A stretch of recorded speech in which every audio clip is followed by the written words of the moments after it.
cette vidéo. Alors aujourd'hui je ne fais pas un tirage, donc pour ceux que ça n'intéresse pas, voilà, je vous préviens d'avance que ce n'est pas une guidance. Aujourd'hui c'est vraiment pour vous parler un petit peu de eh bien de ces milieux. Donc j'en avais parlé dans une de mes vidéos, de ces milieux en fait de thérapeute, de voyance, de tout ce qui a à voir avec, on va dire, la spiritualité, la guidance. Mais aussi, voilà, comment ça se passe au niveau des prédictions, comment tout se met un petit peu en place, comment on fait pour avoir des prédictions, pourquoi ces prédictions, eh bien, elles peuvent arriver comme elles ne peuvent pas arriver.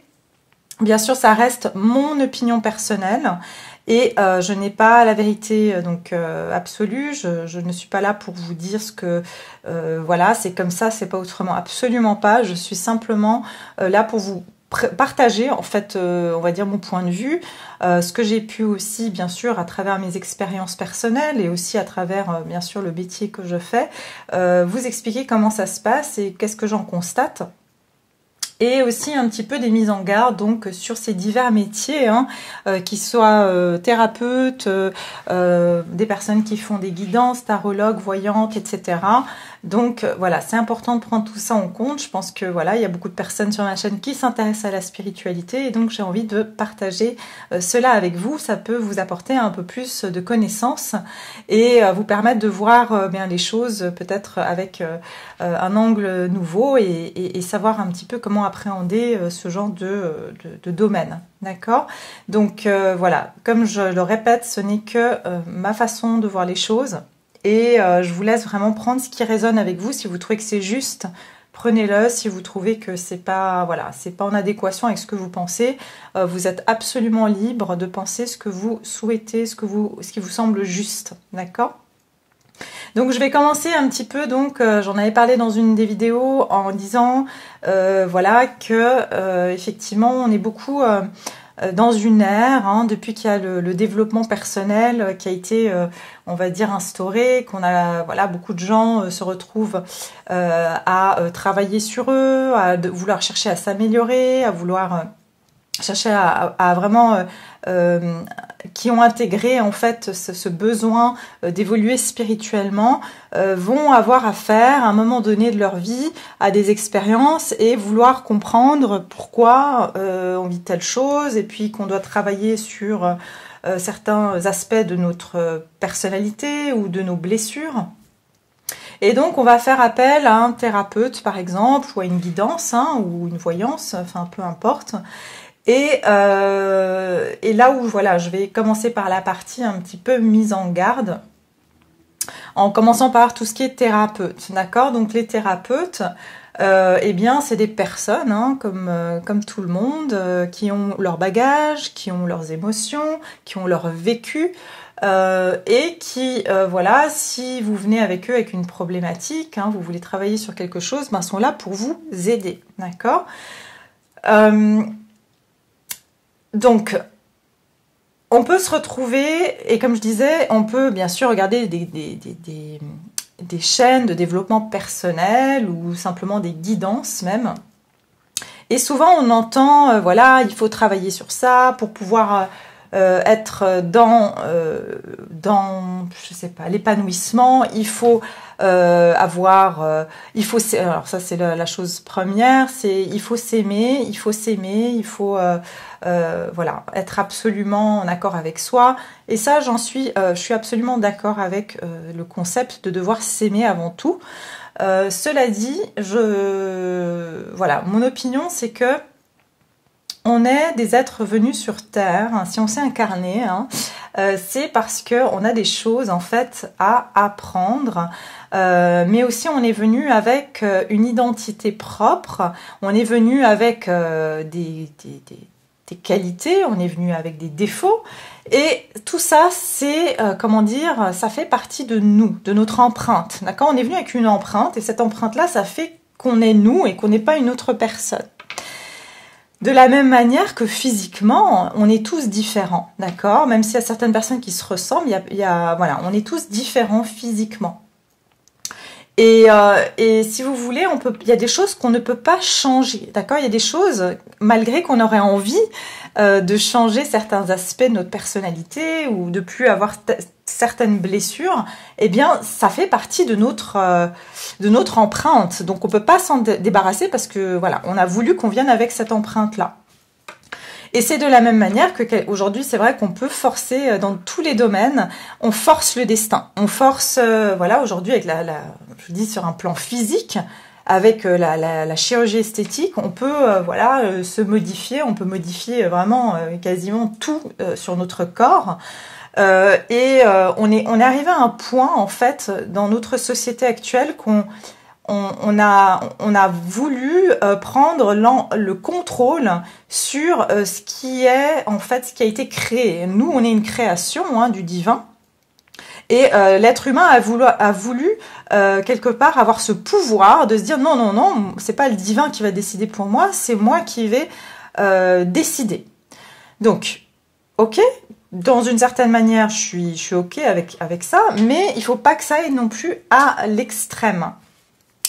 Et là où je veux en venir, c'est que de la même manière qu'il faut accepter qu'on a des défauts physiques, qu'on a, voilà, s'il y a des choses qui nous gênent, on peut les améliorer, mais on ne doit pas non plus aller dans cette outrance où on veut complètement se transformer. Enfin voilà, c'est mon opinion, parce que voilà, on est venu tel qu'on est en fait, et c'est ce qui fait qu'on est beau comme on est.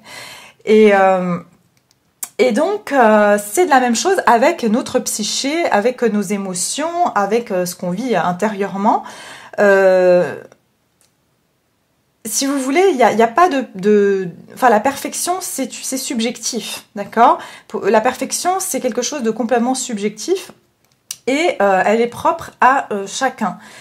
Mais on peut pas modifier, si vous voulez, on peut pas tout modifier, on n'a pas le contrôle sur tout, et ça c'est encore une fois, voilà, mon opinion personnelle, c'est qu'on ne peut pas modifier notre destinée, ce sur quoi on est venu faire sur Terre. On peut essayer, mais vous verrez que y a des choses que, voilà, vous aurez beau avoir essayé de tout faire pour améliorer une situation, mais ça ne marche pas. Ça ne marche pas, et ça fait, pour certains, vous avez passé des années en thérapie, vous avez travaillé je ne sais pas combien de temps sur une blessure, et vous n'arrivez pas à dépasser certaines choses. Alors, je vous donne un exemple très concret. Vous êtes le genre de personne, par exemple, vous avez à chaque fois fait des rencontres qui étaient souvent des rencontres avec des personnes qui étaient qui avaient besoin d'aide, d'être aidées, qui venaient dans votre vie parce qu'elles étaient des âmes blessées, et ces personnes-là, elles vous approchent à chaque fois, et à chaque fois, ben voilà, vous rentrez dans une relation, quelle qu'elle soit, que ce soit une amitié, en amour, enfin, et vous vous rendez compte qu'en fait, à un moment donné, que voilà, j'attire toujours les mêmes personnes à moi, et à chaque fois, je me retrouve en fait avec des personnes qui sont blessées. Et voilà, donc peut-être que j'ai un syndrome du sauveur, peut-être que je suis une personne qui a besoin en fait de reconnaissance. Donc je vais travailler sur l'estime de moi-même. Alors je dis pas que c'est mauvais, au contraire, c'est très bien de travailler sur vous. Simplement, il faut le faire pour soi. Et on va pas forcément pouvoir changer ce qui va se passer autour. Alors dans ce cas de figure-là, j'ai envie de vous dire, vous allez travailler sur vous, et puis vous dites, bon bah voilà, j'ai travaillé sur moi, je m'aime plus, voilà, je me respecte. Mais vous voyez que malgré tout, vous rencontrez toujours des personnes qui viennent vous demander de l'aide ou qui ont besoin de vous, etc. Mais c'est parce que votre empreinte ici, c'est peut-être parce que vous avez cette lumière, c'est votre empreinte, c'est ce que vous dégagez, c'est votre énergie initiale, elle fait partie de vous, vous ne pouvez pas la changer, d'accord?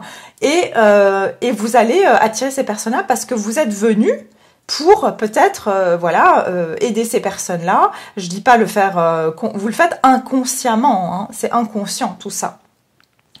Et donc ça peut se passer sur tout niveau de vie. Donc il faut juste après accepter et se dire ok, est-ce que moi j'accepte ça, ou je dis non à cette personne de rentrer dans ma vie, ou du moment que je vois que c'est trop pour moi, je laisse partir. Donc ça, après, c'est comment nous, on va pouvoir réagir, et c'est pour ça que c'est important de travailler sur soi, c'est juste comment nous, on va pouvoir après réagir par rapport à ces situations. Et on va en prendre meilleure conscience et aussi, on va se sentir moins coupable. Et pourquoi je parle maintenant de coupable, de culpabilité, c'est aussi parce que voilà, dans cette ère où on nous demande de travailler sur nous, il faut être dans la joie, il faut être positif, il faut se libérer de toutes nos blessures. Mais vous vous imaginez la pression sociale qu'on nous met, autant qu'on nous met de la pression sociale sur le besoin d'être parfait physiquement, c'est la même chose avec cette pression d'être parfait au niveau en tant que personne, en tant qu'être humain, mais c'est pas possible, d'accord ? Et vous verrez autour de vous que personne ici sur Terre à cette perfection, tout le monde va avoir des défauts et des qualités, ok ? Donc voilà, et c'est pour ça que je viens vous dire pourquoi certains thérapeutes peuvent énormément justement endosser ce rôle parce qu'il y a beaucoup de projections, hein. C'est comme on dit, les infirmiers, les infirmières, souvent c'est des personnes qui elles-mêmes ont énormément de blessures et voilà, elles ont besoin de soigner les autres pour en fait se soigner elles-mêmes, d'accord ? Donc on peut se retrouver devant des personnes qui sont thérapeutes et qui vont vraiment faire une projection. Parce qu'il faut savoir que malgré tout ce qu'on a pu apprendre, malgré tout ce qu'on a pu savoir, il y a toujours notre partie de nous-mêmes, notre vécu qui va ressortir à un moment donné. Vous voyez, on est forcément des êtres mentaux, rationnels, donc il y a forcément, on va ressortir des choses qui font partie de ce que nous on connaît. Vous voyez ? Donc il y a vraiment cette insistance sur l'exigence que la personne aussi va porter sur elle-même, voyez, ou les peurs qu'elle a en elle, et donc elle va vouloir que vous vous libériez de cette peur-là parce que ça la met dans un inconfort, parce que cette peur réside en elle, d'accord ? Donc ça, c'est quelque chose où je vous dis, voilà, essayez de prendre du recul par rapport à ça, pour que vous puissiez, une fois que vous êtes face à un thérapeute ou quelqu'un qui vous fait une guidance, de vous dire, est-ce que c'est bien moi ? Ou est-ce que c'est les peurs de cette personne ou les projections de cette personne? Donc ça, c'est important à faire, d'accord? Et puis, de se déculpabiliser. Si, comme je vous ai dit, dans certaines guidances, où voilà, on peut souvent entendre oui, mais c'est, voilà, il faut absolument que vous arrêtiez je sais pas moi, d'être attaché à cette personne-là, voyez? Où vous devez passer à autre chose. Alors oui, on va dire dans la forme, c'est juste parce qu'on veut votre bien, mais déjà ça se passe pas comme ça, d'accord? Ça se passe pas comme ça. Et puis ça vient aussi ajouter la culpabilité que vous avez déjà certainement, que vous placez déjà sur vous-même. Ça vient rajouter un sentiment de culpabilité et puis ce sentiment d'être imparfait. Et c'est justement tout l'opposé de ce qu'un thérapeute est censé faire.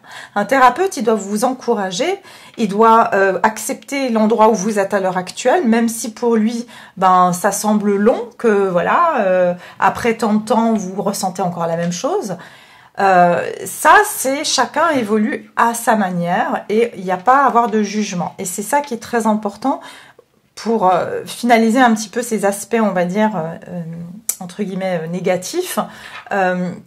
C'est vraiment de se dire, voilà, vous n'avez pas à être jugé pour ce que vous ressentez, vous n'avez pas à être jugé pour le temps que ça prend, que vous guérissez d'une histoire peut-être du passé. Il y a certaines personnes qui vont vous dire, mais attends, ça fait 4 ans que tu as vécu un deuil, quel que soit ce deuil, professionnel, amoureux, familial, enfin peu importe, et tu es encore mal à cause de ça. Alors, ok, on veut bien concevoir que pour votre bien, ce serait bien de passer à autre chose, Mais peut-être que l'approche de vous dire oui, mais tu es encore mal à cause de ça, ça va encore vous rajouter cette pression de vous dire mais c'est vrai, ça fait encore que je suis encore là. Alors certains, ça peut les réveiller, je suis d'accord, mais pour la plupart, ça va rajouter une culpabilité qui va ralentir le processus de guérison.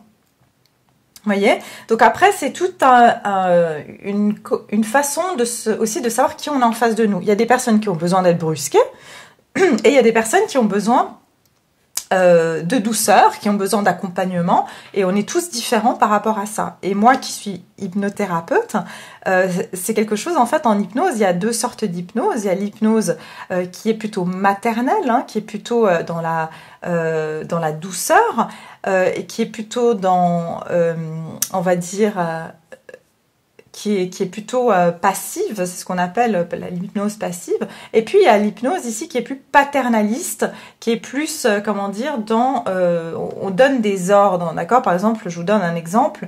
Par exemple, maintenant, l'aspect plus maternel, plus passif, ça va être quand tu es prêt, tu vas pouvoir fermer les yeux ou ferme les yeux maintenant et tu te sens bien. Alors que l'option plus paternaliste, ça va être maintenant tu fermes les yeux et tu rentres dans l'état d'hypnose. Voilà. Enfin, je vous donne un exemple très bref, mais juste pour que vous compreniez.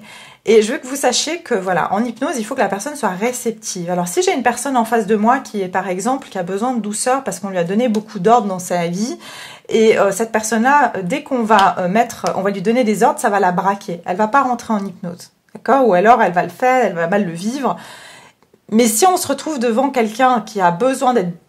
Voilà, on peut sentir quelqu'un qui est très rationnel, qui a besoin qu'on lui donne des ordres parce que c'est quelqu'un d'organisé et de rationnel. Peut-être que c'est une technique qui va marcher. Donc je dis c'est très différent. Alors que certaines personnes vont avoir besoin plus de douceur, d'accompagnement, qu'on leur suggère les choses plutôt qu'on les oblige à faire des choses. Donc ça, c'est aussi quelque chose qu'un thérapeute doit comprendre au préalable. Ok ? Donc voilà, ça c'est un petit peu pour les points que je voulais vous parler aujourd'hui. Et puis ensuite, il y a tout ce qui est au niveau des guidances de la voyance. Alors c'est un sujet qui est extrêmement, on va dire, subtil et délicat puisque personne n'a vraiment les réponses sur... voilà, personne n'est vraiment parti dans l'autre côté et revenu avec des réponses très scientifiques et factuelles. D'accord ? Donc il n'y a rien qui peut être prouvé.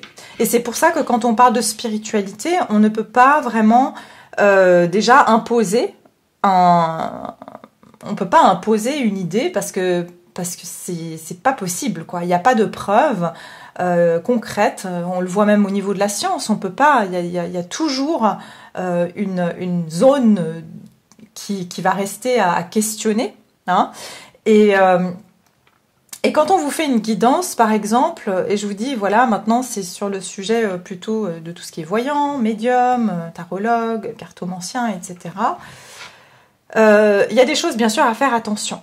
D'accord ? Bien sûr, c'est certains médiums, certains voyants, certains tarologues vont vous dire, mais voilà, c'est comme ça et c'est pas autrement.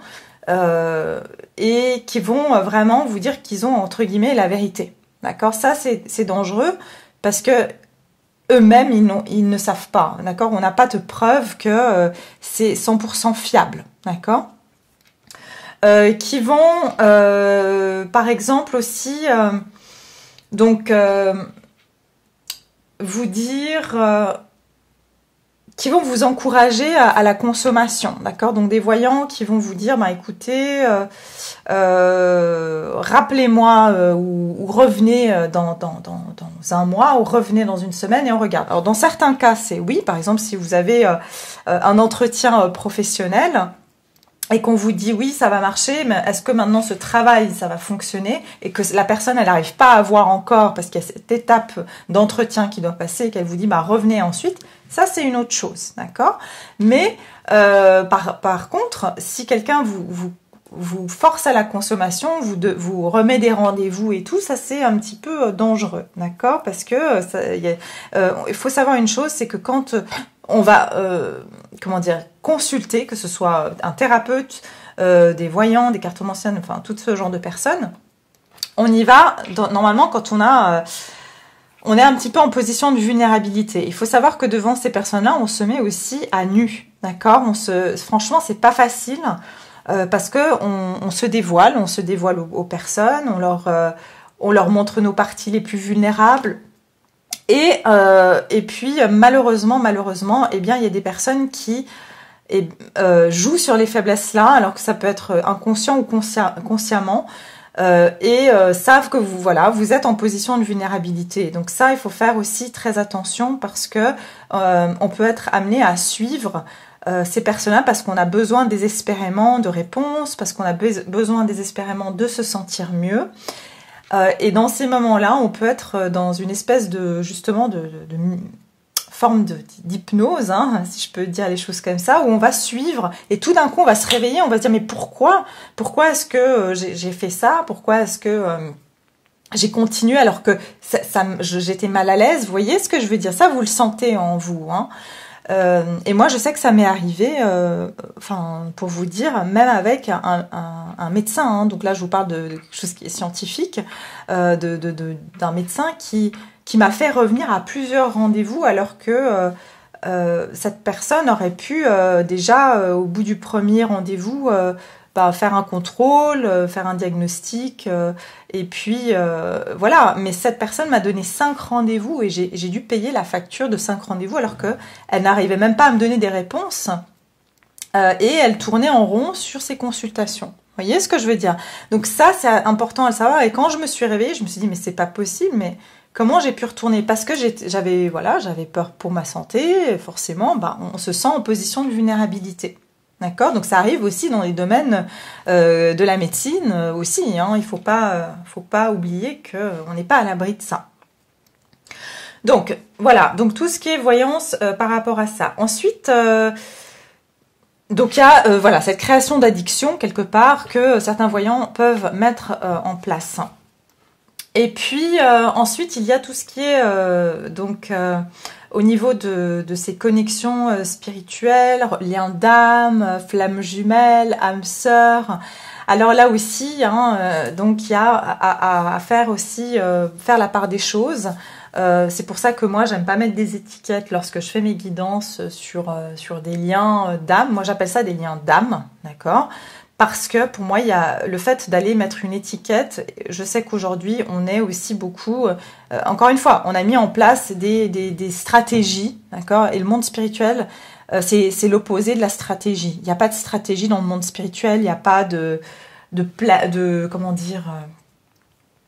choses qui sont... il faut suivre telle et telle étape. Les choses, elles se font pas d'une manière logique comme on le conçoit, nous, en tant qu'être humain. D'accord ? Et surtout, on n'a aucune garantie, d'accord ? Il n'y a aucune garantie que voilà, un tel lien va plus aller vers une relation concrète qu'un autre lien. D'accord ? Il n'y a pas de garantie par rapport à ça. Donc c'est pour ça qu'il ne faut pas s'enfermer dans des choses comme ça, parce qu'on peut justement après être... on peut être justement dans cette...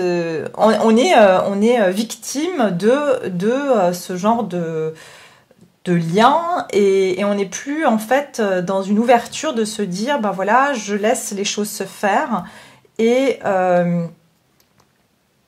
de s'écouter finalement, de s'écouter ce qu'on ressent. Est-ce qu'on se sent bien malgré le fait qu'on nous dit ah oui mais c'est un parcours, alors oui mais est-ce qu'on se sent bien, est-ce que ça résonne avec nous, est-ce que c'est juste pour nous, vous voyez? Si vous êtes quelqu'un à être assertif et que dans pour parler de certains parcours qu'on vous dit oui mais il faut agir avec compassion, mais si cette personne revient il faut l'accueillir. Ça, c'est vous qui le savez, mais c'est pas parce qu'on vous dit vous êtes dans un parcours qu'il faut agir comme ça, voyez. Et certaines personnes vont dire non, mais moi je me sens pas d'accepter cette personne parce qu'elle m'a fait du mal, et parce qu'on vous dit non, mais il faut pas être dans l'ego. Soit très bien, mais si vous le ressentez pas ainsi, si vous c'est quelque chose que vous avez l'impression que ça vient atteindre et nuire à votre valeur personnelle. Voilà, il faut pas juste suivre des étapes parce qu'on vous a dit que c'est comme ça. Vous voyez ce que je veux dire? Donc voilà, ça c'est une petite parenthèse aussi. Ensuite, en ce qui concerne donc les guidances, comment ça se passe quand on nous prédit un petit peu l'avenir, et puis Alors voilà, on voit que le tirage, effectivement, ça parle de nous. Et puis après, on nous dit des choses sur le futur. Et on nous dit, bon, bah voilà, ça résonne tellement sur le présent que forcément, le futur, ça peut pas ne pas arriver. Hein, souvent, c'est comme ça qu'on fait cette conclusion-là. Alors, ça, sachez que, bon, bah, là, je vous parle de cartomanciens, de voyants, de médiums qui sont sincères, d'accord, qui sont, voilà, ces personnes-là vous disent les choses qu'elles vous disent parce qu'elles le voient. Mais pourquoi est-ce que, par exemple, certaines fois, ça n'arrive pas? Alors, il y a plusieurs raisons. Moi, c'est encore une fois ma croyance. On a des voies de destinée, d'accord? On a des points, pardon, de destinée. Et je pense qu'on a plusieurs chemins pour arriver à ces points de destinée-là. Et en fait, tout dépend. On a des milliers de voies qu'on peut choisir pour aller vers ce point de destinée. Mais en fait, là, on a le libre arbitre, c'est de choisir le chemin qu'on va prendre. C'est comme si on vous dit, bah écoute, tu vas pouvoir partir dans telle destination, mais tu peux aller en avion, tu peux aller en voiture, tu peux aller en train, tu peux aller à pied, tu peux aller en vélo, tu peux passer par l'autoroute, tu peux passer par le ciel, tu peux passer par la mer. Vous avez toutes ces options-là, mais tu vas arriver à cette destination-là, d'accord? Donc ça, c'est les points de destinée pour moi. Et vous pouvez bien sûr faire des détours, c'est pour ça que le temps en voyance est très difficile à prédire, parce que nous, en fait, quand on prédit les choses, on n'a pas forcément, on voit le point final, mais on voit pas forcément le chemin que vous allez prendre. Et si par exemple, nous on va voir, voilà, oui, ça va arriver. Si vous prenez par exemple l'avion, vous allez directement, rapidement. Mais peut-être que tout d'un coup, vous, dans vos expériences que vous allez vivre, vous allez décider d'y aller à pied, puis ensuite prendre le bateau, puis voilà. Et vous allez aussi sur le chemin faire d'autres rencontres. Donc après, vous allez être dévié peut-être sur le chemin. Vous allez vous arrêter, vous allez vous retrouver à un carrefour, vous allez partir dans une direction, puis revenir, voyez. Et ça peut créer des retards, d'accord ? Mais en principe, je dis bien en principe, vous devez arriver à cette destination-là. Ensuite, donc il y a une notion de temps. Et cette notion de temps-là, moi je les donne comme ça, de manière... Et ça arrive des fois, et des fois ça n'arrive pas. Donc il y a après une notion de temps. Ça veut dire qu'on peut vous dire quelque chose qui va se passer dans l'année, et puis ça vous arrive 10 ans après. D'accord? Et ça, c'est comme ça. Et il n'y a pas vraiment de contrôle là-dessus, d'accord? Ensuite, il y a les choses qui n'arrivent pas, qu'on vous prédit en étant, on va dire, vous prédit un résultat, et que ce résultat se passe pas de la sorte. Bon, souvent, alors, il y a plusieurs choses, et là, c'est là où c'est très très délicat. C'est que la voyante, le tarologue, enfin, peu importe cette personne, a vu. Alors, soit il y a eu, comme on le sait, une interprétation, parce qu'il faut savoir que dans la spiritualité, en fait, c'est comme si on nous donne des codes, et qu'on soit médium, voyant, ou on regarde les cartes, c'est des codes, en fait. C'est des codes qu'on doit analyser, décortiquer. Et nous, en tant qu'êtres humains, parce qu'on reste des êtres humains, il ne faut pas oublier que la personne qui est voyante, médium ou tarologue, elle a beau avoir cette connexion avec le divin, enfin le divin, comme on l'a tous, mais je veux dire cette connexion pour avoir des messages, elle va après, pour pouvoir en faire un sens, ça va passer par son mental, on est d'accord, pour pouvoir l'exprimer, parce que faut bien qu'on dise les choses, quoi. Et notre mental, chacun a, de nouveau, comme je vous disais tout à l'heure pour les thérapeutes, on a notre vécu, on a notre façon de voir la vie, on a notre façon d'interpréter les choses, et du coup, quand on va essayer de décortiquer pour donner un message, et qu'on va essayer de donner du sens à ce message-là, on va prendre des éléments qu'on connaît qui vont faire du sens. Vous voyez ce que je veux dire? Donc, dans le sens où, par exemple, vous allez voir un résultat, en fait, le résultat, il est positif, d'accord? Parce que l'interprétation, elle est positive. Elle a été dans un sens positif. Peut-être qu'une personne qui est plus peut-être, comment dire, je me suis un peu perdue dans mon explication. Attendez, laissez-moi reprendre le fil parce que je prépare rien en fait, hein, je vous parle comme ça.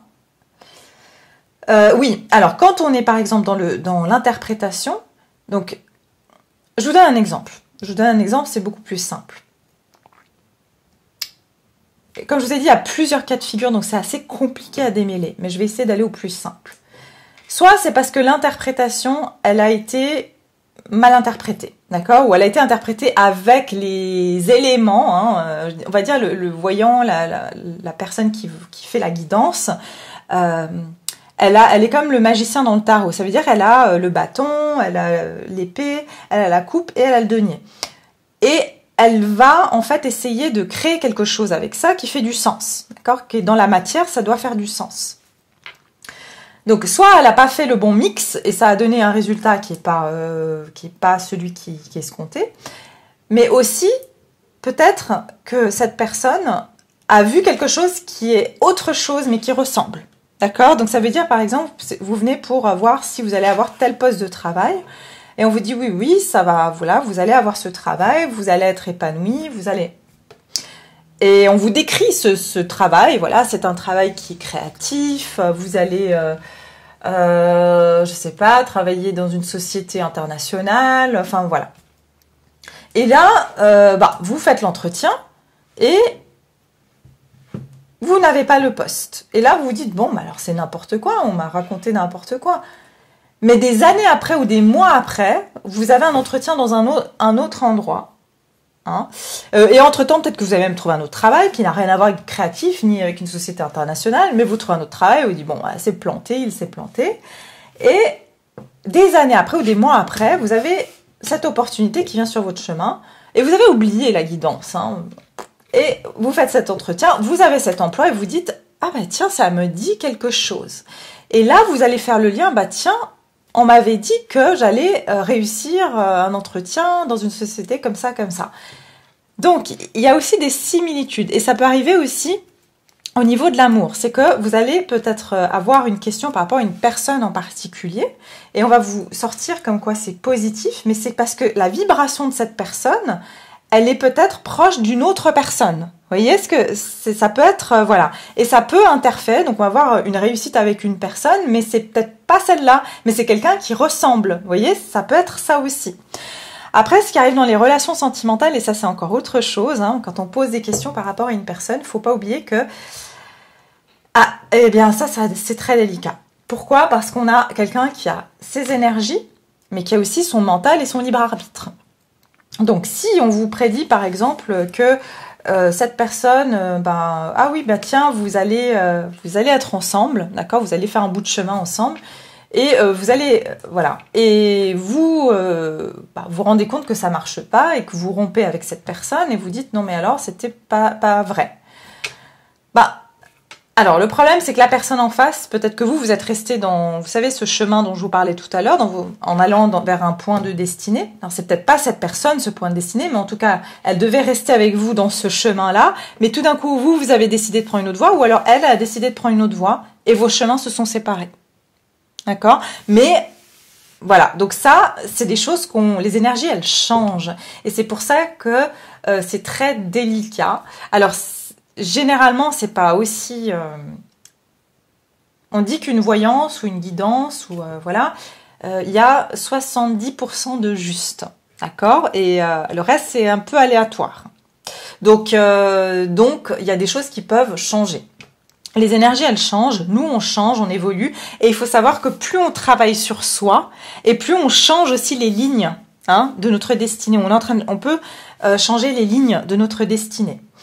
Et ça, pour vous donner un exemple, les personnes, moi je sais pas le faire, enfin je connais un petit peu les lignes de la main, mais les personnes qui font de la chiromancie, nos lignes de la main changent. Nos lignes de la main, par exemple vous avez des lignes comme ça aujourd'hui, mais dans 6 mois, une année, ça change. Et ça, les chiromanciens, quand ils vous liront les lignes de la main, vous verrez qu'il y a des choses qui apparaissent, des choses qui se voient plus. C'est comme ça. Donc j'ai pas de certitude sur ces points de destinée, mais je pense qu'on a une empreinte, qu'on est venu vivre certaines choses. Donc ça, c'est un peu pour résumer, qu'il y a des choses qu'on peut pas changer, d'accord. Donc c'est... il y a des personnes qui sont, et vous le verrez, hein, vous pouvez vraiment le constater autour de vous, il y a des personnes, par exemple, vous verrez, elles ont toujours eu de la stabilité dans leur vie, hein, que ce soit au niveau sentimental, au niveau professionnel, elles ont toujours eu de la stabilité dans leur vie. Et puis il y a des personnes, et pourtant elles veulent avoir un travail stable, elles veulent avoir une relation stable, elles veulent se poser, et elles n'arrivent pas.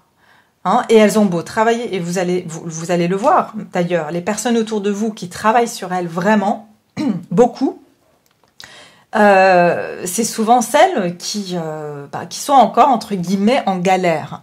Mais c'est parce qu'en fait, vous deviez aller dans cette découverte de vous-même. Vous voyez, et c'est pour ça que on vous a mis ce parcours un peu challenging, hein, entre ce que vous voulez et ce que vous êtes venu vraiment faire, d'accord?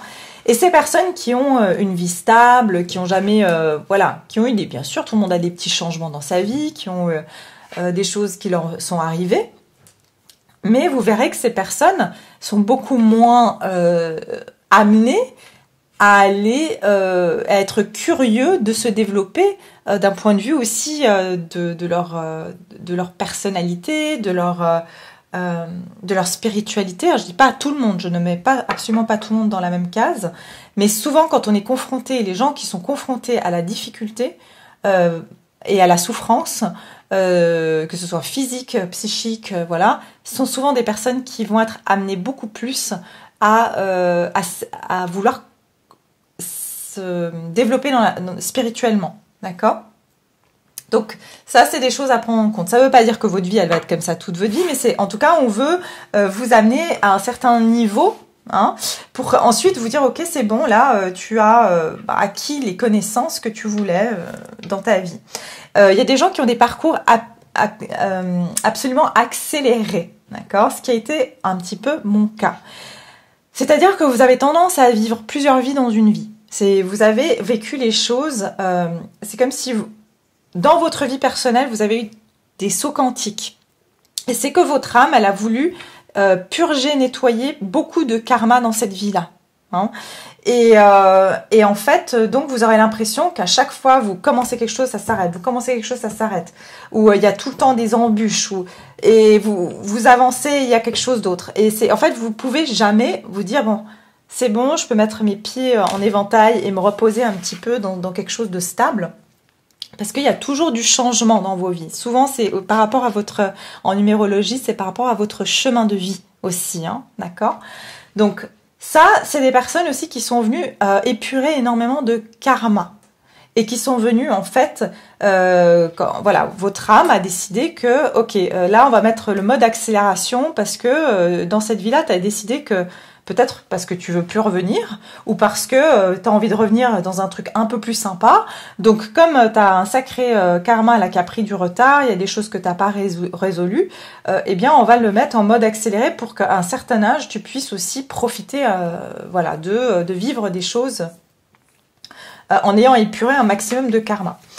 Et il y a aussi, bien sûr, le karma familial. C'est qu'il y a des personnes, souvent les personnes qui sont aussi, qui sont spirituelles, et ça je vous avais dit, et je le ferai, hein, faut pas vous inquiéter sur le karma, les liens d'âme, etc. Donc ça, je ferai un live, ça je vous promets.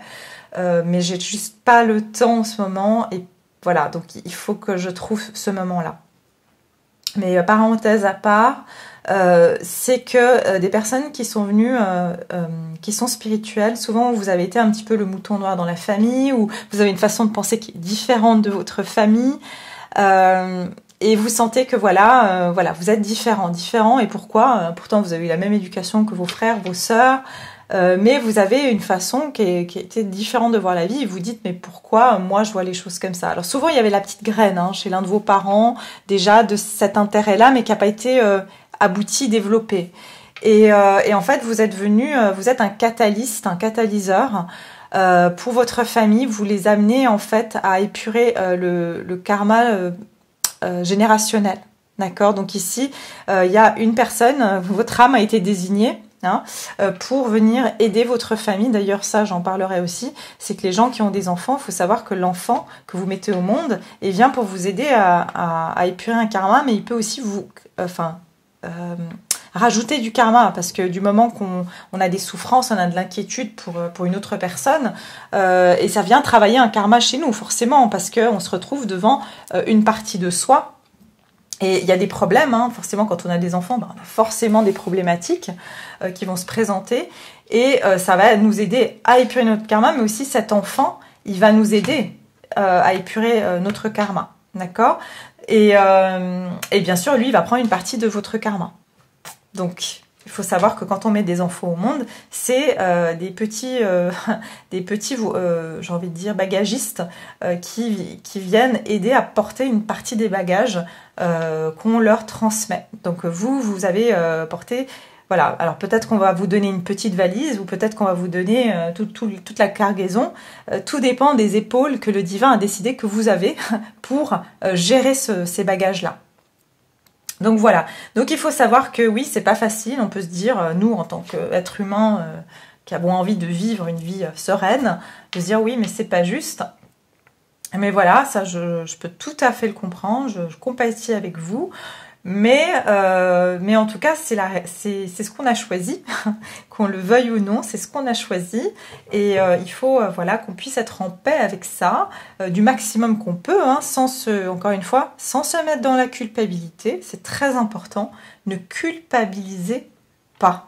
Ok, ça c'est la seule obligation que je vous donne aujourd'hui. Et en fin mot de cette vidéo, c'est ne laissez personne vous faire culpabiliser de ce que vous êtes, de où vous en êtes dans votre vie professionnelle, dans votre vie amoureuse, de décider si vous devez ressentir telle ou telle chose, ou si vos ressentis sont justes ou pas justes.